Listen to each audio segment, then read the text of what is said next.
제가 2000년까지 야구했죠. 하고 뭐 조금 더 할 수 있었는데 이제 건강도 이제 제가 버거시병을 좀 알았어요.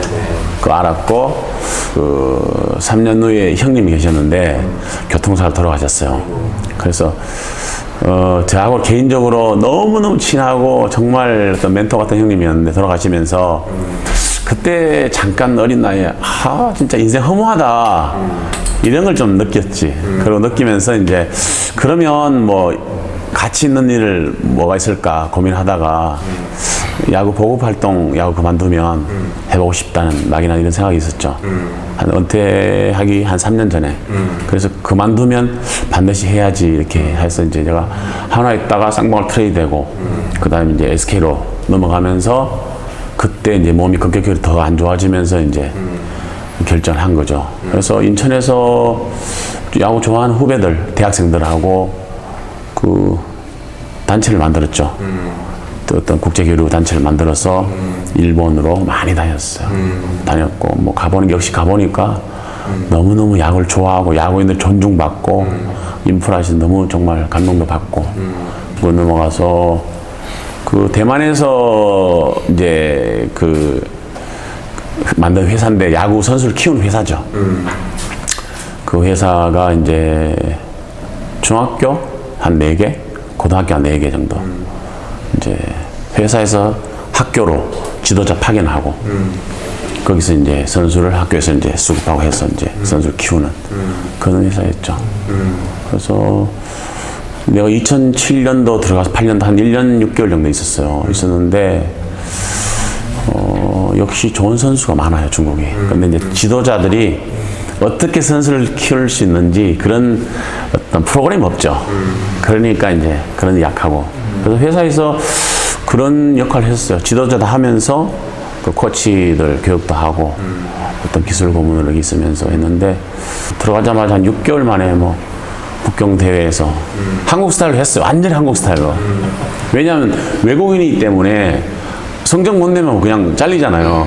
그래서 좀 스파르타로 이렇게 해서 한 6개월 만에 북경시에 우승도 하고 뭐 그 아이들 중에 좋은 애들은 한국 데려와서 이제 여기 대전에 있는 한밭중학교 넣어서 한 1년 트레이닝 했었는데 너무 좋아요, 애들이.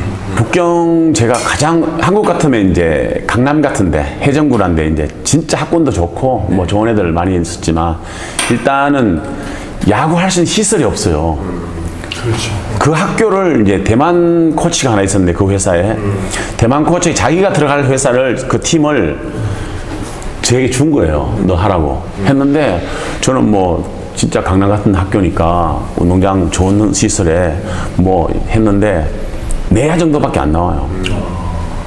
내야 정도밖에 안 나오고 뭐 체육관 같은 데 하나 했는데 그러니까 배팅을 못 하는 거지. 디펜스 조금 어떻게 하는데 거기서 이제 그러니까 그 고무공이나 티볼 공으로 배팅을 하고 이제 펑고는 이제 하드볼을 하지만 배팅 훈련 그렇게 한 거죠. 그러니까 거기서 좁은 공간에서 열악한 환경에서 어떤 경험했던 게 있기 때문에 뭐 사실 한국에서는 너무너무 행복하죠. 사실은 우리가 그 중구리틀 구장이 천변에 이제 축구장이에요. 라이트가 한 50m밖에 안 돼요. 그런데도 뭐 중국에서 경험이 있었기 때문에 진짜 그러셨을 것 같아요. 뭔가 이렇게 좀 제약된 환경 안에서도 어쨌든 뭔가 하긴 해야 되니까 네. 그 상상력이라든지 예, 그렇죠. 뭐 이런 것들을 하여튼 최대한 그때 제가 이제 도입한 게 이제 짧은 시간 중국 아이들이 체력이 약하기 때문에 길게 연습을 못 해요. 처음에는 오전 오후 생각했는데 그렇게 하면 안 되는데 애들이 체력이 약해서 그러니까 짧은 한 2시간 많으면 뭐 방학 때 한 3시간 하는데 그 짧은 시간에 훈련을 뭐 극대화하려면 좀 좁은 공간에서 뭐 캐치를 하면 우리가 아주 느슨하게 하잖아요. 뭐 초를 줘서 빠른 캐치를 한다든지 아니면 공 하나로 하면 또 느슨하니까 중국 아이들 집중이 없으니까 공 2개로 1대1로 주고받는 이렇게 막 짧은 것들 이런 것들이라든지 그냥 컨택 훈련을 하기 위해서 이제 뭐 그 플라스틱 볼풀로 공을 토스해주면 아주 얇은 대나무로 컨택하는 거라든지 그런 훈련을 좀 했던 것 같아요. 그런 감각 훈련을. 그러니까. 환경이 그러다 보니까 이제 자꾸 연구하고 생각하는 게 되는 거죠. 네네. 그러게요. 한 14년, 15년 정도 해외로 이제 하고 또 국내도 제가 한 6, 70군데 야구 보고 활동을 했었어요. 사실 한선태 같은 애들을 제가 1년 데리고 있었어요. 그게 이제 왜 청소년 야구단을 왜 만들었냐면 야구를 하고 싶어도 제도권에 못 들어간 아이들이 너무 많거든. 지금이야 뭐 청소년 리틀에서 주니어가 있었고 또 뭐 요즘 뭐 클럽 야구를 해서 대한야구협회에서 뭐 이렇게 한다는 게 있더라고요. 근데 그때만 해도 뭐 야구 부에 들어가지 않으면 전혀 힘드니까 그래서 그 아이들을 이제 그런 관심 있는 사람들을 모아서 제가 이제 보급 활동을 하기 시작했죠. 하면서 거기서 1년에 한두 번씩 대전 중심으로 대회를 열고 그렇게 해서 부천에 있는 그 지인인데 그 친구가 와서 좋은 선수가 있다고 좀 키워줬으면 좋겠다 그러더라고. 그래서 그때 저도 이제 뭐 완전 손가락 빨고 있을 텐데 걔가 밥값을 대고 그 후배가 밥값을 대고 나는 공짜로 가르치고 여기 옆에 이제 프로 출신들이 트레이닝 하는 데가 있어요.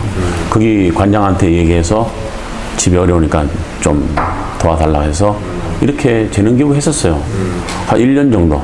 저기 여기 있으면 쭉 가면 이제 그 KTX 지나가는 그 다리 밑에서 런닝 시키고 뭐 천변에서 캐치볼 시키고 트레이닝하고 했었죠. 여기까지 내려와가지고 그 친구도 대단하네. 예. 사무실 3층 4층인가? 그 사무실에 방같이 이렇게 만들어서 먹고 자고 막 이렇게. 진짜 걔들도 맨땅 헤딩하고 저도 맨땅 헤딩하고 이렇게 했었죠. 좀 말씀 들으면서 갑자기 또 그런 것도 궁금해져요. 보통 이렇게 또 프로 선수 생활까지 하시고 하면 이제 후학 양성 아니면 코치 생활 이런 걸 먼저 떠올리면 아무래도 비슷한 길을 걸었던 엘리트 선수들. 예. 그리고 아무래도 그런 선수를 하는 게 또 뭐 좀 발전의 속도도 좀 빠르고 보람도 좀 있고 네네네. 코치도 좀 그런 보람이나 만족감을 먹고 살아야 돼요. 그렇죠. 근데 보면 이제 감독님 행보는 좀 그런 기회조차 얻지 못했던 친구들 오늘 나눠줘야겠다라는 대상에 대한 선택이나 이런 게 좀 남다르신 것 같아가지고 혹시 뭐 그런 얘기했던 것처럼 그 형님 역할이 상황이 좀 컸고요. 형님이 공부도 잘했고 운동도 너무너무 잘했는데 그 청소년기 방황하는 모습을 제가 싹 다 보고 컸거든요. 그래서 제가 이제 청소년 이런 데 좀 관심 가지게 됐고 또 그 아이들을 뭐라 하나 좀 뭔가 좀 그 애들에게 도움 주고 싶은 어떤 이런 것들을 엘리트 선수보다는 뭐 그런 소외되어 있는 야구인들, 야구 청소년들 어린이 또 뭐 중국 뭐 그렇게 연결된 것 같아요. 어떤 그 드러나는 어떤 이런 선수들이 아니고 이런 데 관심이 자연스럽게 봐주는 사람들이 많으니까. 네 맞아요. 진짜 한국은 뭐 일본에 비하면 시설 좋죠, 코치 많죠, 부모들 뒤에서 빵빵히 지원하기 진짜 한국 애들도 좀 공부만 안 한다 뿐이지 야구 환경 너무 좋아요. 운동하다 보면 이제 자연스럽게 구성원들이 좋은 때가 있지 않습니까? 아마 그런 것 같고 또 저는 뭐 보자 지금 그때 코치들이 지금 현재 세종 안상구 감독 하나 리틀 둘 다 고상천 코치가 프로 출신들이고 잘 가르쳐요. 그리고 이제 연습 게임 자주 하니까 야, 이 정도 같으면 우리가 한번 도전해 볼 만한 하겠다 이런 생각이 있었고 근데 이제 대표팀을 맡는 순간에 팀에서 한 4개월 정도 비워야 되니까 여기 부담들이 상당히 많아요. 그렇지만 이 충청도 야구를 한번 전국적으로 한번 뭔가 이슈를 한번 만들어 보자 이렇게 의기투합이 된 거죠. 그러게요. 네, 돼서 했는데 그때 워낙 뭐 투수진도 괜찮았고 또 내야나 짜임새가 좋았고 또 그때 우리 안상국 코치가 거의 뭐 작전이라든지 선수 관리 뭐 다 거의 했죠. 저는 뭐 그 총감독 좀 뒤에 빠져 있었는데 또 그 친구가 워낙 그 경험도 많고 뭔가 또 이 충청도 야구에 대한 자부심도 있고 딱 이렇게 많이 떨어진 것 같아요. 그런데 처음에 대표팀 만들어서 충청 지역 한국대회 했을 때 멤버는 좋다지만 또 뭐 서울에 경기도에 크잖아요. 경기도 수도권 애들 붙으면 아예 뭐 그냥 지뢰 그냥 겁을 먹고 이런데 조금 처음부터 우리가 교육을 좀 그렇게 한 것 같아요. 조금 의도적으로 할 수 있다는 것도 좀 교육했었고, 또 좋은 피처들 상대했을 때 그냥 공격적으로 야구를 해갖고는 성산이 없거든요. 그래서 작전 야구를 상당히 많이 했었고, 특히 리틀 스태프들도 좀 즐기자 이런 분위기를 좀 많이 갔었고, 또 이 아이들이 인생 일대 한 번이잖아요. 이런 어떤 경험들을 이제 어떤 추억으로 우리가 야구 후배들에게 남겨줄 수 있을까 이런 고민을 하면서 좀 그래도 진짜 그 야구 내노라는 아이들 전 세계 애들 다 모였는데 거기서 같이 동화돼서 한번 재밌게 하자는 이런 취지로 했었어요. 예. 보니까 공부가 많이 됐어요. 어떤 야구를 대하는 태도, 선수들이나 지도자나, 그다음 그 협회에서 운영하는 거, 저는 운영 쪽에 많이 좀 관심이 있어서 봤는데 진짜 뭐 역시 역사가 있고 그 뒤에서 그 스태프들과 자원봉사자들, 뭐 이번에 그 한국팀 자원봉사 했던 사람들은 뭐 거의 한 30년 하신 분이고 길게 하는 분들 어마어마하게 많아요. 그런데 봉사, 거의 대회 자체가 볼런티어로 이렇게 다 이루어지는 거니까 그건 너무 부럽더라고. 그게. 그때는 감독님 미국은 처음 가신 거예요? 저는 미국 처음 갔어요. 예. 일본하고 중국은 아시아권은 많이 놀았지. 미국 못 가봤는데. 근데 내 개인 사비로도 그 대회를 한번 가고 싶다는 생각이 있었어요. 그래서 뭐 땡큐 했지. 가장 제가 고민을 했던 게 뭐냐면, 우리는 왜 이런 대회를 못 만들까? 우리는 왜 이렇게 즐기는 야구를 못 할까에 대한 내 스스로에 대한 질문, 그리고 미국 상황, 한국 상황을 봤을 때 시스템이 달라요. 거기는 뭐 엄마 아빠들이 지도자잖아요. 그렇죠. 다 봉사로 해서 가르치고 이렇게 하는 거, 리틀 대회 나간 그 자체를 영광으로 생각하고 이렇게 하는데, 우린 시작부터 막 엘리트, 리틀이지만 사실은 다 진하게 걸려있기 때문에 즐기는 야구 없지 않습니까? 거기다가 운동장 환경도 있고. 대전만 해도 지금 중학교 2개밖에 없어요. 근데 선수는 유소년, 리틀 학교까지 해서 최소 150, 200명이 나오는데, 그러면 처음서부터 즐기는 야구 안에 경쟁을 해야 된다. 나도 더 여기서 처음 와서 저 즐기게 할 수 있는데, 그렇게 느슨하게 해갖고는 중학교 못 보내요. 그러니까 미국 야구나 한국 야구는 처음부터 시작부터 시스템과 구조가 다르기 때문에 한국 요즘 야구 자체가 미국에 가보니까 뭐 전부 애들이 어퍼스윙을 많이 하더라고요. 우리는 아직도 뭐 이렇게 지도자들이 다운스윙이나 뭐 이렇게 요즘 많이 변화됐지만 그 기술적인 질문 개인적으로 좀 하게 됐고,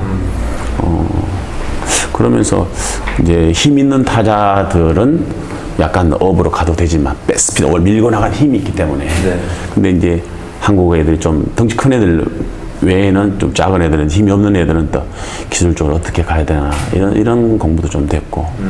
그럼 이제 뭐 서로 사람마다 옷을 입는 것처럼 뚱뚱한 애들은 이런 옷을 입어야 되고 마른 애들은 이런 옷을 입어야 되는 것처럼 어떤 여러 가지를 알고 있어야죠. 폭넓게 알고 있고 그 폭넓은 데에서 아이들에게 이제 그 맞는 옷을 입혀줘야 되는 게 지도자의 목이 아닌가. 그래서 뭐 저도 어릴 때 야구했던 게 있지만 요즘 유튜브 보고 많이 공부해요. 또 특히 미국 쪽에 이제 많이 선전화된 어떤 그런 시스템이 있고 하니까 뭐 기술적인 거나 또 뭐 이런 시스템인 것들을 생각하는데, 그런 좀 미국 갔다 오면서 좀 야구를 보는 시야가 좀 넓어지지 않았나 하는 이런 생각도 했었어요.